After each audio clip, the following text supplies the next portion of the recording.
దచ్చన్న వారింట్ల ధనమున్నదాని ధనము చూసి నన్ను దారవోసినవా ధనము చూసి నన్ను దచ్చన్న వారింట్ల ధనమున్నదాని ధనము చూసిన గాని గుణము చూడాలే ధనము చూసిన గాని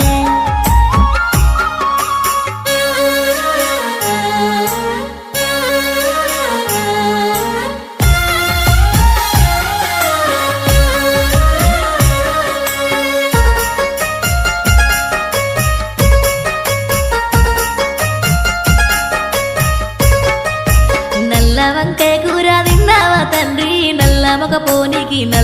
పోనీకి దారవోసినవా నల్ల మొక పోనీకి నల్ల వంకాయ కూర తినలేదే బిడ్డ నల్ల మగ పోడాని తెలువపాయేనే నల్ల మగ పోడాని